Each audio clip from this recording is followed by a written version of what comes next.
خالد بالقرآن هو إمامنا على هداية الله آمتنا خالد بالقرآن هو إمامنا على هداية الله آمتنا كلام ربنا هدايتنا عطاه جبريل على رسولنا كلام ربنا هدايتنا عطاه جبريل على رسولنا.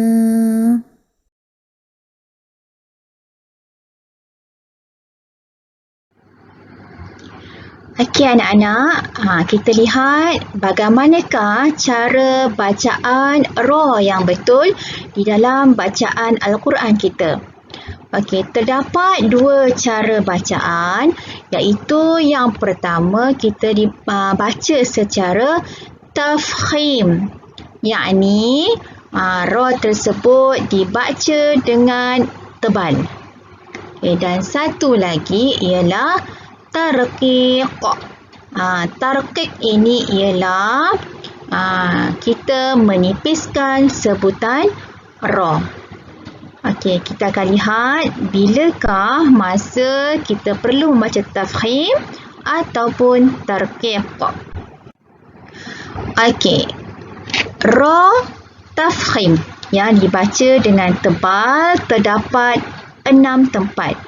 Okey, yang pertama, apabila ra berbaris atas ataupun hadapan. Contohnya, Rabbana la tuzigh qulubana.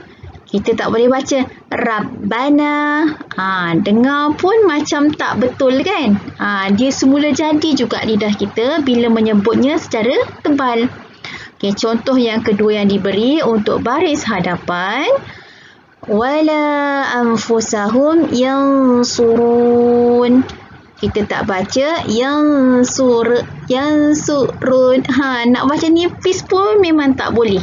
Semula jadi dia tebal sesuai dengan bila dibaca baris atas dan baris hadapan.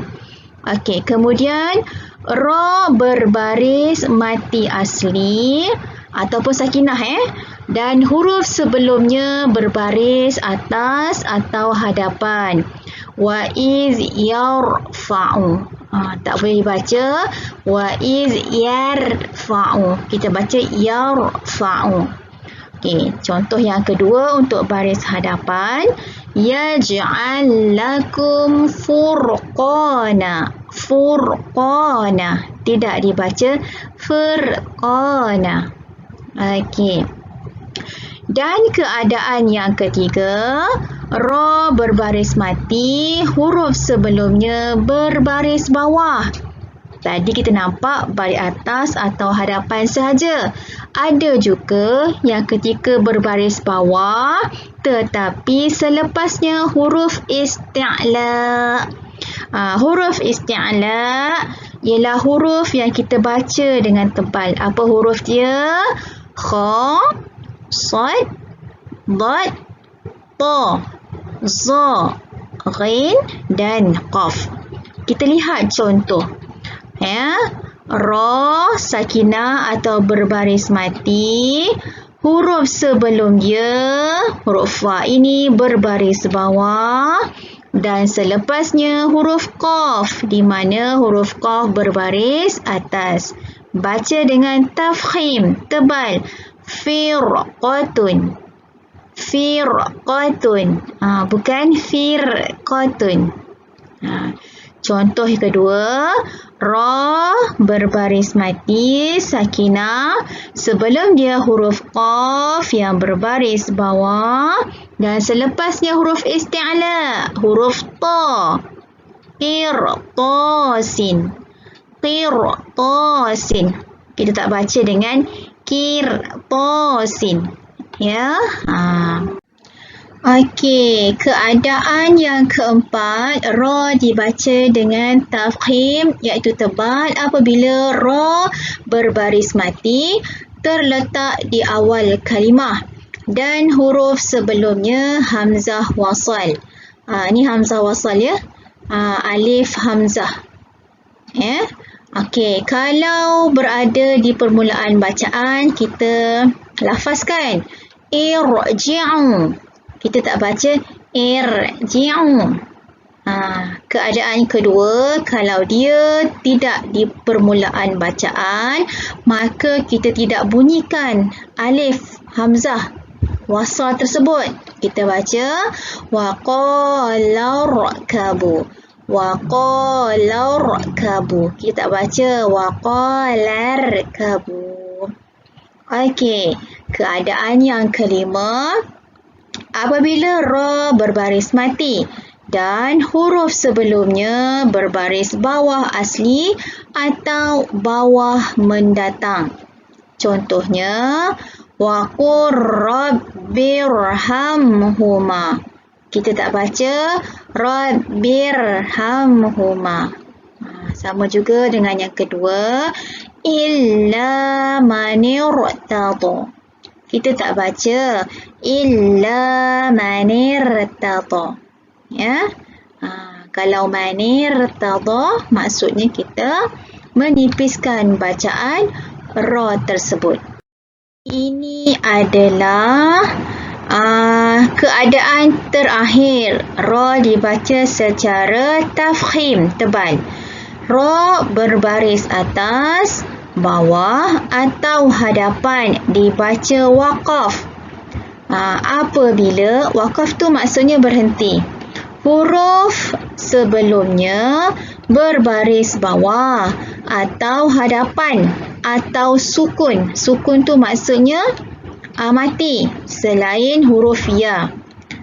Contohnya, inna a'tainakal kautsar. Kautsar. Kita tak baca kautsar. Okey. Wa kullu syai'in fa'aluhu fiz zubur. Fiz zubur. Bukan fiz zubur. Tak sesuai pun nak dibaca. Okey, yang keduanya, huruf sebelumnya, ra tu baris atas atau bawah atau depan. Huruf sebelumnya alif atau waw berbaris sakinah, berbaris mati. Okey, contoh, wa ma hum bi kharijina minan nar. Minan nar. Kita tak baca minan nar. Okey, contoh yang kedua, wa ilallahi turja'ul umur.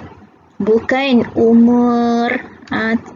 Mulut kita pun tak berapa nak sesuaikan bunyi dengan nipis.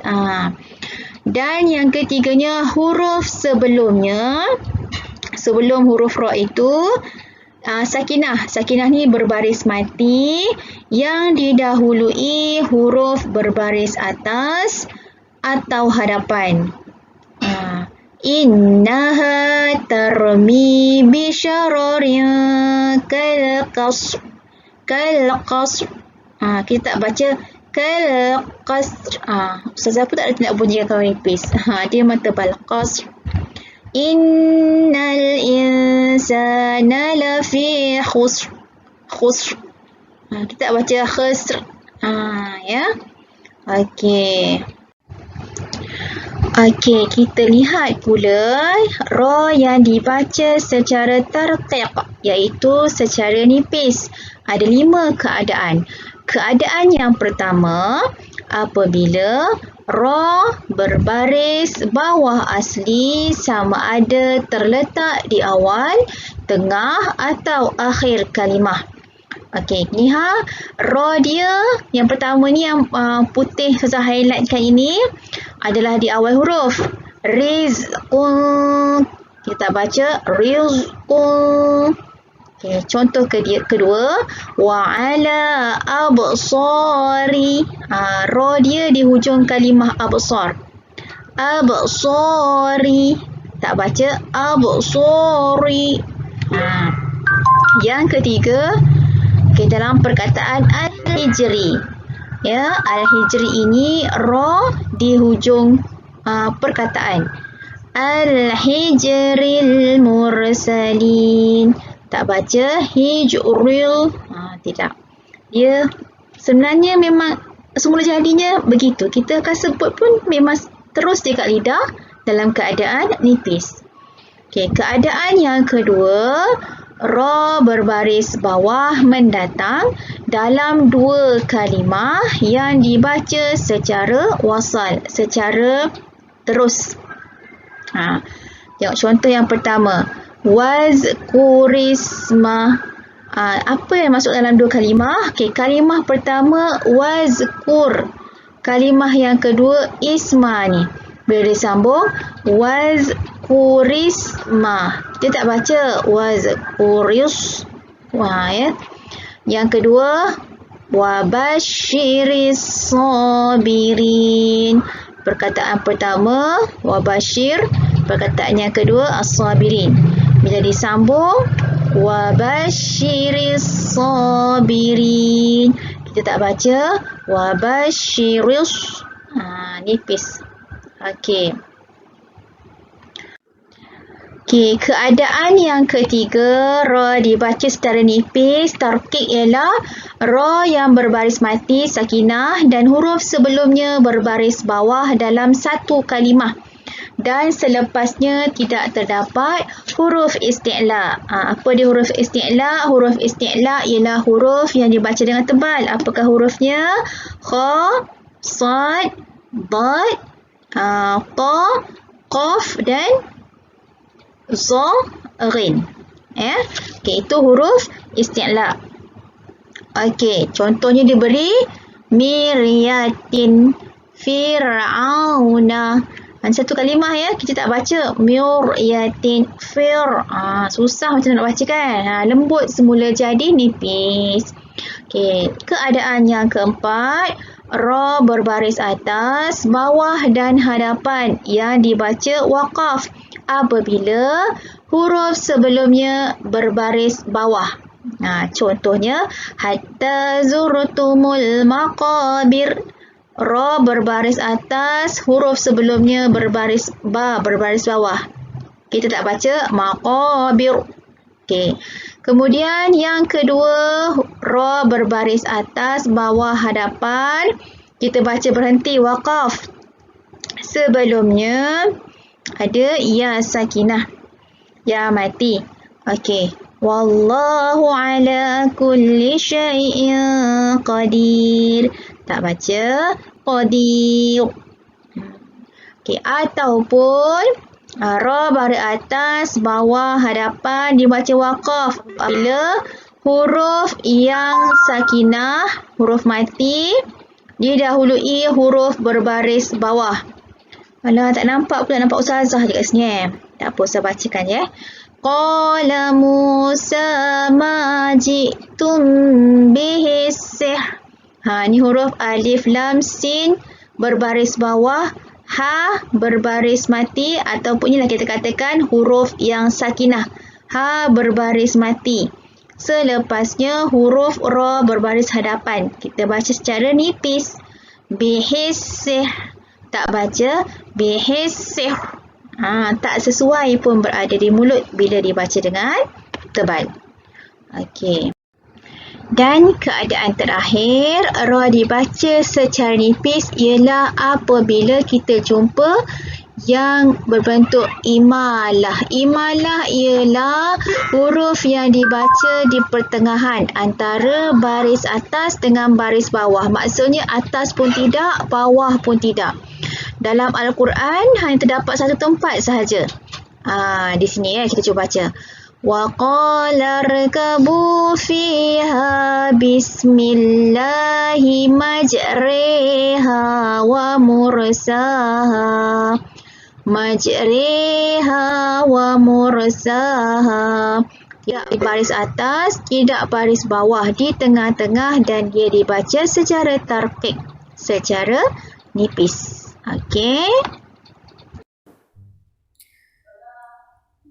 Alhamdulillah, setakat ini untuk tajuk cara membaca ra. InsyaAllah kita akan sambung lagi hukum tajwid dalam silibus Kelantan 5 iaitu waqaf. Nantikan video Ustazah yang seterusnya. Okey. Teruskan pembelajaran kalian walaupun berada di rumah dan ingat pendidikan Islam bukan hanya untuk di dunia tapi kita hendak manfaatkan ia sampailah hari akhirat kelak. Okey, Assalamualaikum warahmatullahi wabarakatuh.